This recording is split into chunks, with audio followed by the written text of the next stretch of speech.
तो अपने पढ़ रहे थे मुस्लिम लॉ, और इसके अंदर अपने लास्ट में जो टॉपिक पढ़ा था वो शायद था वक्फ। वक्फ क्या होता है और इसके अंदर मुतावली, जो मुतवली जिसको आप कहते हो, वो कौन होता है, उसकी पावर्स क्या है। एक अपना टॉपिक रह गया था, ठीक है, स्टार्टिंग के अंदर आता है वो शिया और सुन्नी से रिलेटेड। मुस्लिम लॉ के अंतर्गत विभिन्न विचारधाराएं वो कौन कौन सी है बताइए, ठीक है, ये क्वेश्चन आ सकता है। शिया और सुन्नी जो विचारधारा है उनमें डिफरेंस क्या है। देखो, मुस्लिम विधि में दो प्रमुख शाखाएं हैं, ठीक है, विचारधाराएं हैं। एक तो है सुन्नी, एक है शिया, और इनकी आगे उप शाखाएं हैं, सुन्नी के अंदर भी आगे, शिया के अंदर भी आगे, ठीक है। तो सबसे पहले हम ये जो दो शाखाएं हैं शिया और सुन्नी, इनके अंदर डिफरेंस को जानना बहुत जरूरी है। भी ये जो एक ही कम्युनिटी के लोग हैं और ये दो भागों में, मतलब दो विचारधाराओं में डिवाइड हो गए, इसका कारण क्या था। क्या ये धर्म के आधार पर था या कोई विचारधारा के आधार पर? देखो, धर्म के आधार पर नहीं था, व्यू के आधार पर था, विचार के आधार पर। सन 1632 में जब मोहम्मद साहब का देहांत हुआ, ठीक है, तब उनके उत्तराधिकारी का प्रश्न उठा, वे नेक्स्ट कौन होगा। कुछ लोगों का मत था कि उत्तराधिकारी विरासत के आधार पर होना चाहिए, ठीक है। कुछ का मत था कि उसका चयन होना चाहिए, इलेक्ट होना चाहिए, वोटिंग होनी चाहिए। मोहम्मद साहब की एक विडो पत्नी आशा भी इलेक्शन के फेवर में थी, ठीक है, भी उत्तराधिकारी नियुक्ति बाई इलेक्शन होनी चाहिए, क्योंकि वो अपने पिता अबू बकर को खलीफा बनाना चाहती थी, नेक्स्ट खलीफा, ठीक है। और यही हुआ, अबू बकर को खलीफा नियुक्त किया गया। निर्वाचन के आधार पर नियुक्ति का समर्थन करने वाले लोग, ठीक है, जो इलेक्शन का फेवर ले रहे थे कि इलेक्शन होना चाहिए, वो क्या कहलाए, सुन्नी। और दूसरी तरफ जो लोग विरासत के आधार पर नेक्स्ट खलीफा को नियुक्त करना चाहते थे, ठीक है, जो अली को मोहम्मद साहब का उत्तराधिकारी बनाना चाहते थे, और वो भी, अली कौन थे, प्रथम शिष्य थे, चचेरे भाई थे, दामाद और साथी थे, ठीक है। तो उनको विरासत के आधार पर नेक्स्ट उत्तराधिकारी बनाना चाहते थे, तो वो क्या कहलाए, शिया। इस प्रकार सीधी सी बात है कि ये जो कम्युनिटी है ये दो भागों में बंट गई, शिया और सुन्नी। देखो, पैगंबर मोहम्मद साहब के देहांत के बाद नेक्स्ट उनका उत्तराधिकारी कौन होगा, ये क्वेश्चन उठा। तो कई लोगों ने कहा कि भैया इलेक्शन करवाओ, चुनाव करवाओ, और उसके अंदर उनकी जो विडो, जो उनकी पत्नी थी, विधवा पत्नी आयशा, वो भी इसका फेवर कर रही थी, क्योंकि वो अपने पिता को, अबू बकर को, नेक्स्ट खलीफा बनाना चाहती थी। और कुछ लोग कह रहे थे कि भैया विरासत के आधार पर नेक्स्ट उत्तराधिकारी होना चाहिए, किसको, अली मोहम्मद को, क्योंकि वो मोहम्मद साहब के स्टूडेंट भी थे और वो भाई भी थे, चचेरे भाई, ठीक है, मतलब रिलेशन था, ब्लड रिलेशन के साथ, तो दामाद और साथी थे। तो इस आधार पर वो नेक्स्ट उनको बनाना चाहते थे, जो कह रहे थे कि विरासत के आधार पर हो। तो इस प्रकार जो फेवर ले रहे थे इलेक्शन का, कि इलेक्शन होना चाहिए, चुनाव होना चाहिए, चुनाव के आधार पर ही नेक्स्ट उत्तराधिकारी बनना चाहिए, तो वो कहलाए सुन्नी। और जो कहते थे कि विरासत के आधार पर नेक्स्ट उत्तराधिकारी बनना चाहिए, वो कहलाए शिया। तो इस प्रकार ये कम्युनिटी दो भागों में बंट गई, दो विचारधाराएं बन गई, एक शिया, एक सुन्नी। शिया जिन्होंने किसका फेवर लिया कि नेक्स्ट उत्तराधिकारी विरासत के आधार पर होना चाहिए, और सुन्नी, ठीक है, वो आप कह सकते लोग जिन्होंने फेवर लिया कि इलेक्शन होना चाहिए, चुनाव होना चाहिए। लेकिन हुआ चुनाव ही, अबू बकर को नेक्स्ट चुना गया, ठीक है। तो इस प्रकार से ये जो कम्युनिटी है ये दो विचारधाराओं में बंट गई, शिया और सुन्नी। हाँ जी, क्लियर हुआ? Yes sir. हाँ जी सर। Yes sir. हाँ जी। तो आगे इनकी भी मतलब उपशिखाएं आप कह सकते हो, विचार आगे इनकी भी हैं, जैसे कि आप कह सकते हो कि 4 उपशिखाएं हैं सुन्नी की, जैसे हनफी है, हनबली है, मलिकी है, शफई है। इस प्रकार शिया की भी है आगे, जैदिया, इसना, इस्माइलिया। ठीक है, तो आगे इनको भी आगे से आगे बांटा गया।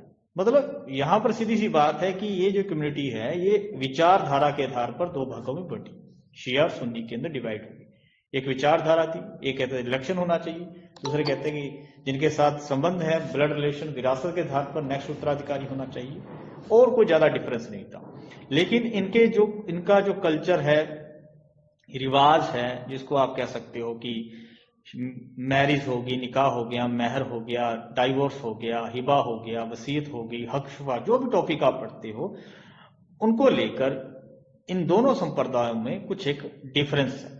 ठीक है, जैसे कि सुन्नी के अंतर्गत आप कह सकते हो मुता मैरिज, उसको नहीं, वो सही नहीं मानते, इसमें विश्वास नहीं करते, इसको वैश्यावृत्ति मानता है।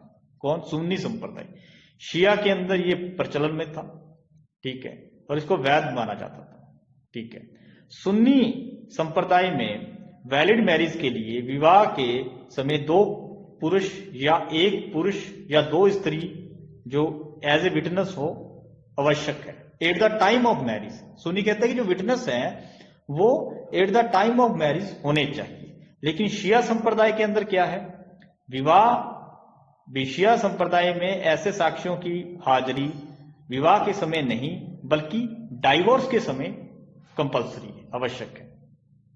ठीक है, सुन्नी संप्रदाय में जो मेहर है, जिसको आप डावर कहते हो, इसकी कम से कम राशि, न्यूनतम राशि आप कह सकते हो 10 दिराम निर्धारित है, और अधिकतम कितनी भी हो सकती है, अधिकतम कितनी भी हो सकती है। किसके अंदर? सुन्नी संप्रदाय के अंदर।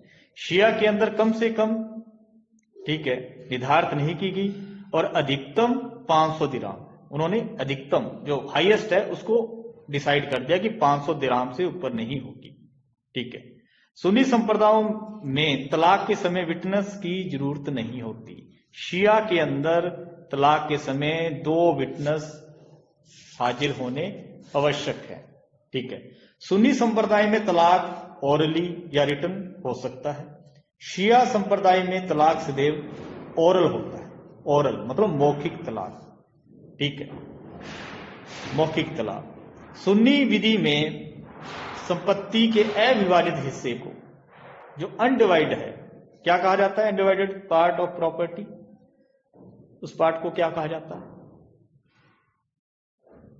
करवाया था ना टॉपिक, मुशा। ठीक है, सुन्नी संप्रदाय में मुशा का दान अवैध माना गया है, शिया के अंदर वैलिड माना गया है। ठीक है, सुन्नी संप्रदाय के अंतर्गत जीवित व्यक्तियों के बीच में वैलिड वक्फ के लिए संपत्ति के स्वामी की घोषणा पर्याप्त है। शिया के अंदर क्या है भी, एक तो घोषणा हो, उसके साथ कब्जा भी दिया जाए।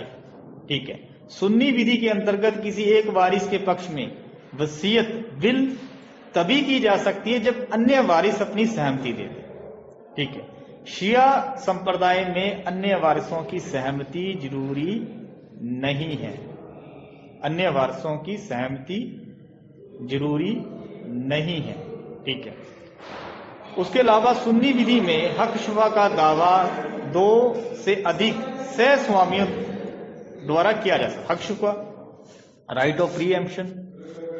ठीक है, सुन्नी संप्रदाय के अंतर्गत 2 से ज्यादा जो सहस्वामी है, सहस्वामी मतलब एक ही प्रॉपर्टी के कई स्वामी हो सकते हैं, उनके अंदर हिस्सा हो सकता है। शिया के अंदर हक शुफा का दावा करने का अधिकार केवल 2 सहस्वामियों तक ही सीमित है। सुन्नी लॉ के अंतर्गत मातृत्व, मैटरनिटी, मातृत्व होता है ना, जैसे किसी बच्चे को जन्म दिया तो वो उसका मातृत्व उस लेडीज में निहित है जिसने उसको जन्म दिया। ठीक है, उसको मातृत्व कहा जाता है। सुन्नी विधि में बच्चे का मातृत्व उसी स्त्री में रहता है जो उसको जन्म देती है, सीधी सी बात है। चाहे ऐसे जो बच्चा है उसका जन्म आप कह सकते हो वैलिड रिलेशन से हुआ हो या फिर अवैध संबंध से हुआ हो। वो बच्चा उस लेडीज का ही माना जाएगा।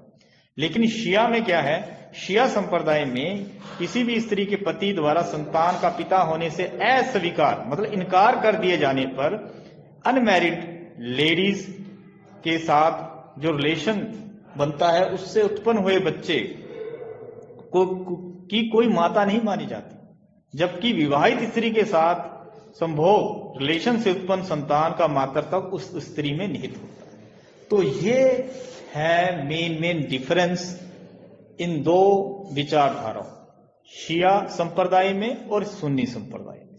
थोड़ा बहुत डिफरेंस है हर चीज को लेकर, ठीक है। ये थोड़ा सा आपको देखना। मुस्लिम लोगों के अंदर निकाह तो आपका कंप्लीट हो चुका है, ठीक है, ये जो टॉपिक है, ठीक है। तो लेकिन मैरिज को लेकर एक क्वेश्चन ये भी आ सकता है कि वैलिड मैरिज क्या है, बातिल क्या है, फासिद क्या है, रेगुलर इरेगुलर, ठीक है, आप कह सकते हो, या सही मैरिज क्या है, ठीक है। तो मैरिज निकाह को क्या कहा जाता है कि एक प्रकार का ये कॉन्ट्रैक्ट है अकॉर्डिंग टू मुल्ला, ठीक है। इसका उद्देश्य क्या है कि जो बच्चे पैदा होंगे और जो रिलेशन बनेगा उसको वैधता प्रदान करना। हिदायत ने क्या कहा है कि विवाह एक विधिक प्रक्रिया है जिसके द्वारा स्त्री और पुरुष के बीच में जो रिलेशन बन रहा है, जो बच्चे पैदा हो रहे हैं, उनको पूर्ण रूप से वैध बनाता है, ठीक है। और अब्दुल रहीम का मत है कि विवाह चाहे एक सिविल कॉन्ट्रैक्ट होते हुए भी एक श्रद्धात्मक कार्य है। अमीर अली ने क्या कहा है कि विवाह एक ऐसी संस्था है जिसका जन्म उद्भव समाज की रक्षा के लिए हुआ है। इसका उद्देश्य मानव समुदाय में, सीधी सी बात है कि उनको मतलब गलत काम करने से रोकना है, भ्रष्टता से बचाना है, ठीक है, गलत रास्ते पर मत जाए। तो ये मेन मतलब डेफिनेशन है। कई इसको सिविल कॉन्ट्रैक्ट मानते हैं प्योरली, कई कहते हैं कि ये एक श्रद्धात्मक कार्य है। पैगंबर साहब ने भी कहा है कि इस्लाम के अंदर साधु जैसा जीवन स्पेंड करने की कोई व्यवस्था नहीं है, हर व्यक्ति को निकाह करना चाहिए, इसका आनंद उठाना चाहिए। तो सीधी सी बात है कि विवाह जो भी मैरिज जो निकाह है, ठीक है, मुस्लिम विधि के अंतर्गत विवाह एक ऐसा सिविल कॉन्ट्रैक्ट है जिसका उद्देश्य विवाह का आनंद उठाना, ठीक है, और जो बच्चे पैदा होते हैं उनको वैलिडिटी प्रदान करना, ठीक है, और रिलेशन को वैलिड बनाना, ठीक है। अब यहां पर एक चीज आ जाती है कि मैरिज के प्रकार क्या, ठीक है, मैरिज के प्रकार क्या है, मुस्लिम विवाह के प्रकार को समझाइए। एक होती मान्य वैलिड मैरिज, एक होती शून्य वर्ल्ड मैरिज, एक होती अमान्य इरेगुलर मैरिज, ठीक है। लेकिन शिया और सुन्नी के अंतर्गत, शिया शाखा के अंतर्गत, शिया के अंतर्गत जो संप्रदाय है उसमें सिर्फ दो प्रकार की मैरिज फेमस है। एक तो वैलिड जिसको मान्य कहा जाता है, जिसको सही मैरिज कहा जाता है, एक होती है शून्य बातिल। इरेगुलर मतलब अमान्य जिसको फासिद कहते हो, वैसी कोई व्यवस्था यहां नहीं पाई जाती, ठीक है। तो ये है। अब क्वेश्चन ये होता है कि सही मैरिज क्या है जिसको आप वैलिड मैरिज कहते हो। देखो, अगर मैरिज से रिलेटेड जो भी कंडीशंस हैं, जो भी फॉर्मेलिटीज हैं, जो भी शर्तें हैं, उनको कंप्लीट कर लिया जाता है, फुलफिल कर लिया जाता है, तो मैरिज वैलिड मानी जाती है। जैसे कि दो पार्टी मेजर और साउंड माइंड हो, मेजोरिटी की एज 15 साल, ठीक है, और फ्री कंसेंट दी हो उन्होंने, स्वतंत्र सहमति, विड्रा धमकाकर कोर्शन एंड इन्फ्लुएंस इसके अंदर ना हो, और विवाह के एक पक्षकार द्वारा प्रपोजल रखा जाए, क्या तुम्हें कबूल है निकाह, दूसरे पार्टी द्वारा, दूसरे पक्षकार द्वारा उसको एक्सेप्ट कर लिया जाए, कबूल कर लिया जाए, जिसको इज़्ज़त व कबूल कहा जाता है। और वन मीटिंग के अंदर होना चाहिए, एक बैठक के अंदर, और विटनेस होने चाहिए उपस्थित, ठीक है, और प्रोहिबिट डिक्री के अंदर मैरिज ना की गई हो। तो मतलब ये सारी जो कंडीशंस हैं, फॉर्मेलिटीज हैं, ये पूरी हो जाए तो मैरिज वैलिड सही मानी जाती है, सही, ठीक है, सही मैरिज। एक होती है मैरिज बातिल। बातिल का मीनिंग क्या होता है? बातिल मैरिज किसको कहा जाता है? वॉइड। वॉइड को क्या कहा जाता है? बातिल। भाई सीधी सी बात है, बातिल का मतलब होता है जीरो, शून्य। ठीक है, तो बातिल मैरिज कब मानी जाती है? जब ब्लड रिलेशन के अंदर मैरिज कर ली जाए। जो प्रोहिबिट डिग्री है,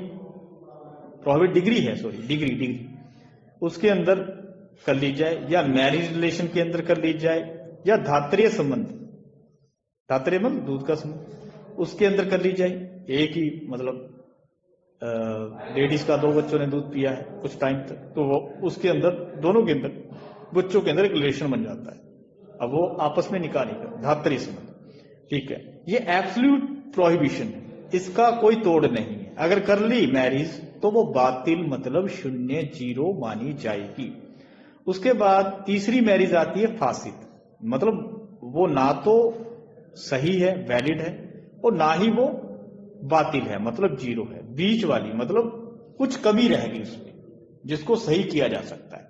जैसे कि विटनेस हाजिर नहीं थे, ठीक है, 5वीं पत्नी से मैरिज कर ली, ठीक है, एक समय में एक से अधिक पति के साथ किया गया विवाह, इद्दत की अवधि के दौरान अन्य पंथ की स्त्री, धर्म की लेडीज के साथ, ठीक है, गर्भवती लेडीज के साथ, तीर्थ यात्रा के दौरान, तलाक के पश्चात किया गया पुनर्विवाह, मतलब इद्दत की अवधि नहीं काटी। तो ये रिलेटिव प्रोहिबिशंस हैं, अस्थायी प्रतिषेध है, जिनको कुछ औपचारिकताएं मतलब कुछ फॉर्मेलिटी करके कंप्लीट करके उसको दूर किया जा सकता है। जैसे मान लो 5वीं पत्नी के साथ मैरिज कर ली, तो सीधी सी बात है कि जो 4 पहले की वाइफ है उनमें से एक को तलाक दे दो, तो जो 5वां विवाह है, निकाह है, वो वैलिड हो जाएगा। ठीक है, वैलिड हो जाएगा। इद्दत की अवधि के दौरान किया गया है तो कैसे वैलिड होगा? इद्दत टाइम पीरियड स्पेंड हो जाएगा। विदाउट विटनेस है तो बाद में विटनेस को इन्वॉल्व कर लिया। तो ये कुछ एक रुकावटें हैं जिनको दूर किया जा सकता है। ठीक है, उसको कहा जाता है फासिल। अब मान लो भी अलग धर्म पंथ की स्त्री के साथ कर लिया, धर्म कन्वर्जन हुआ, तो वो वैलिड हो जाएगी मैरिज, मतलब इरेगुलर, जिसको रेगुलर किया जा सकता है कुछ एक फॉर्मेलिटी से। ठीक है, कुछ एक फॉर्मेलिटी से रेगुलर किया जा सकता है। 1 मिनट वेट करना।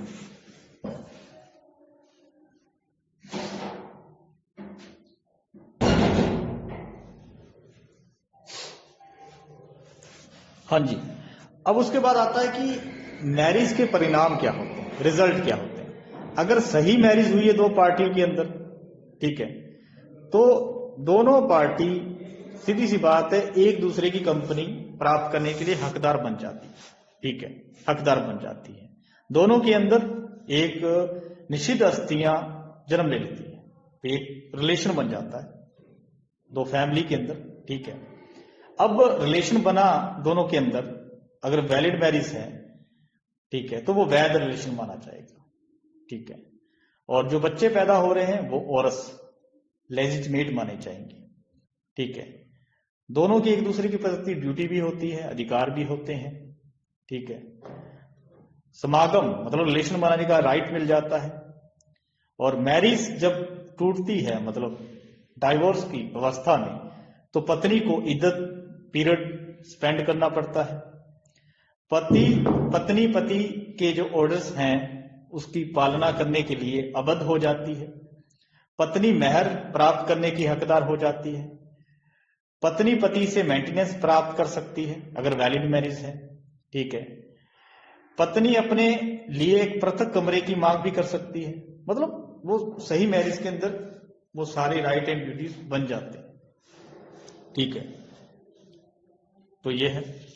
और डाइवोर्स होने पर वो सीधी सी बात है भी मेहर की राशि जो कौन सा डेफर्ड मेहर, प्रॉम्प्ट और डेफर्ड, उसकी मांग कर सकती है। और उचित आधारों पर दोनों अलग अलग भी हो सकते हैं, डाइवोर्स भी ले सकते हैं।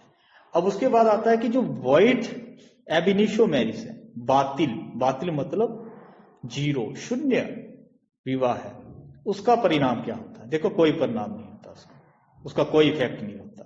जो है ही शुरू से जीरो, तो उसके अंदर ना तो किसी की कोई लाइबिलिटी बनेगी, ना किसी का कोई अधिकार बनेगा, और संतान जार्ज मानी जाती है।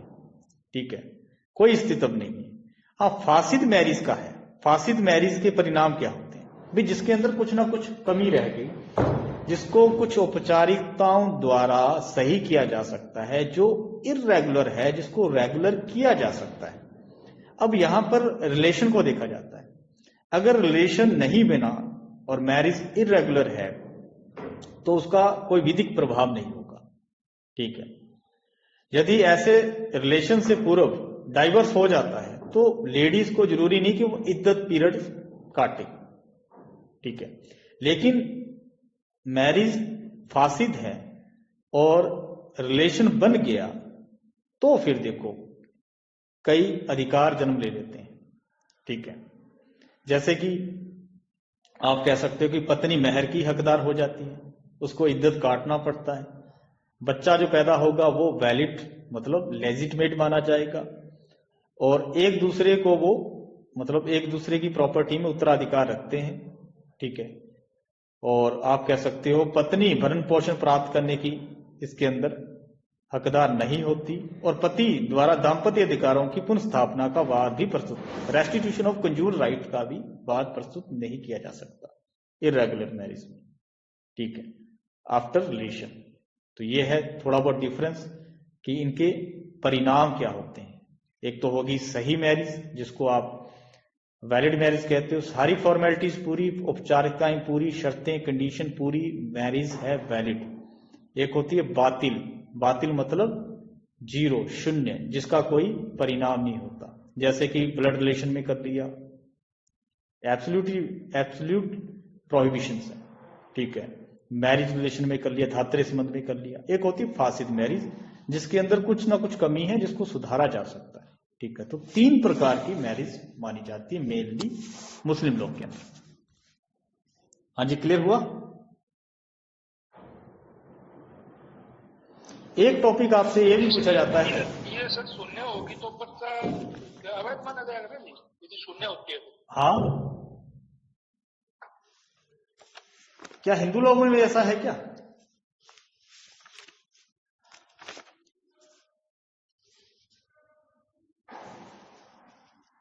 बताइए। अगर हिंदू लोगों के अंदर वॉइड मैरिज है तो बच्चे बिल्कुल वैध माना जाएगा जी।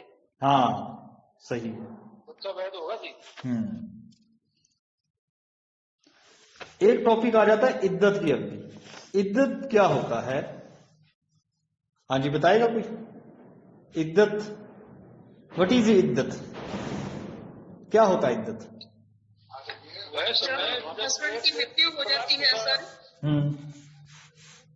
जब हस्बैंड की इद्दत मुस्लिम विवाह के संदर्भ में इद्दत की अवधि जिसमें एक स्त्री किसी स्त्री के लिए जिसका मृत्यु या तलाक द्वारा मतलब मैरिज टूट चुकी है, जब पति ने तलाक दे दिया या हस्बैंड की मौत हो चुकी है, तो वहां पर एकांत में रहना और यानी दूसरे के पुरुष के साथ मैरिज ना करना अनिवार्य होता है। अमीर अली ने क्या कहा है कि इद्दत मृत्यु या तलाक द्वारा किसी जो मैरिज रिलेशन है वो खत्म हो जाता है और दूसरे के प्रारंभ के बीच में मतलब दूसरा रिलेशन जो है मैरिज रिलेशन शुरू होने से पहले उसके जो बीच की स्थिति है, जो अंतराल है जिसका पालन करना किसी लेडीज के लिए जरूरी है, अनिवार्य है, वो इद्दत है। जब तक इद्दत की अवधि पूरी नहीं होती वो सेकंड मैरिज नहीं कर सकती। सामान्यतः इसका टाइम पीरियड 3 मंथ माना गया है, 3 लूनर मंथ। ठीक है, आफ्टर तलाक। ठीक है, तलाक की अवस्था में 3 महीने और डेथ की अवस्था में कितना है? 4 महीने 10 दिन। ठीक है, ये होता है इद्दत पीरियड। इसका ऑब्जेक्ट क्या है कि मान लो लेडीज का तलाक हुआ पक्का या तलाक दे दिया तो इद्दत ना हो, सेकंड दिन ही उसने मैरिज कर ली और उसके 7-8 महीने बाद उसके बच्चा हो गया, तो वहां पर ये कन्फ्लिक्ट पैदा हो जाएगा कि हाँ भी ये बच्चा है किसका, तो ये बात क्लियर नहीं हो पाएगी। तो उसका इफेक्ट किस पर पड़ेगा? बच्चे पर। ठीक है, जो सेकंड हस्बैंड है वो कोई एलिगेशन लगा सकता है कि ये बच्चा मेरा नहीं है, पर वहां पर ऐसा ना हो, कोई विरोधाभास ना हो, कोई कन्फ्लिक्ट पैदा ना हो, तो इसलिए ये इद्दत पीरियड रखा गया। ठीक है, कि इतने टाइम के अंदर पता चल जाता है कि लेडीज प्रेग्नेंट है या नहीं। अगर वो प्रेग्नेंट है तो इद्दत टाइम पीरियड कब तक चलेगा? जब तक कि बच्चे का जन्म नहीं हो जाता। ठीक है, इसको कहते हैं इद्दत पीरियड। ठीक है, अगर मान लो मैरिज इरेगुलर है और वहां पर दोनों मियां बीवी के अंदर रिलेशन नहीं बना, तो क्या इद्दत काटना जरूरी है? नहीं सर, फिर नहीं। जी सर। हाँ, तो ये है इद्दत पीरियड, इद्दत पीरियड। ठीक है,